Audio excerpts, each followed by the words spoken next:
with the power of the Holy Spirit. Panginoon, salamat po sa mga oras na ito. Nabuhay pa rin kami kasama po na aking kapatid na nasa kabilang screen. Lord, hindi po aksidente na pinili niya na manalangin, Panginoon, kasama ko, Lord God, sa mga sandaling ito. Hindi siya nag-scroll, Panginoon. Lord God, hindi po aksidente na pinapakinggan niya ngayon, Panginoon, ang panalangin ito.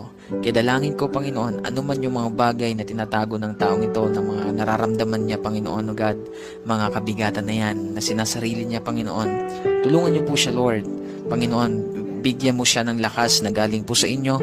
Tulungan mo siya, Panginoon, na magtiwala sa inyo at isuko lahat-lahat, Panginoon. Lord, walang bagay na hindi mo alam sa buhay namin, lalo na sa taong ito na nandito sa screen, Panginoon. Alam mo, Lord, kung paano siya nasasaktan. Alam mo, Lord, yung kanyang mga pagluha. Alam mo, Panginoon, yung kanya pong karamdaman.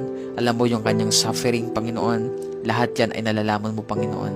Kaya naman, Lord, tulungan mo siya ngayon, Lord God, na i-lay down ito sa inyo, Panginoon. Dahil the moment, Lord, na isuko niya ito sa inyo, doon niya mararamdaman yung kaginhawaan, yung kapayapaan, yung kalakasan, kagalakan sa kanyang puso, Panginoon. Kaya I pray right now, Lord, hayaan mo ibuhos mo ngayon ang kapayapaan na hinahanap niya, Panginoon. Hindi niya yan makikita, Lord, sa ibang bagay, kundi makikita lamang niya ito sa inyong presensya.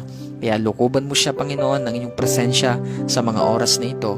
Dalangin ko po, Lord, na maramdaman niya ang pagyakap mo na napakahigpit, Panginoon. Kaya mo, Lord, sa pagyakap mo, makita niya, Lord, maranasan niya, Panginoon, ang inyong pong pagkilos, makita niya, Lord, na may binabago ka sa kanyang buhay, maging sa kanya pong sitwasyon. Maraming salamat, Panginoon. Hayaan mo, Lord, magpakilala ka pa sa taong ito na nandito sa screen, Panginoon. Alam ko po, Lord, na lahat ng nangyayari sa kanyang buhay ay mayroon kang purpose, Panginoon. Lahat yan, pagkatapos niyan, Lord, mayroon kang itinuturo sa kanya, mayroon kang mga bagay na nais ipaunawa sa taong ito, Panginoon. Kaya dalangin ko, Lord, na makita niya yun, Lord, yung purpose mo. Hindi niya isipin, hindi niya tingnan, Lord, na yan ay pabigat sa kanya, Lord, parusa sa kanya, kundi, Lord, mayroon kang bagay na gustong ipakita sa kanya.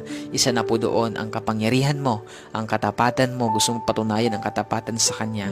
Kaya dalangin ko po, Lord, na mas makita niya, Lord God, yung pagkilos mo sa mga sitwasyong ito na kanya pong pinagdadaanan.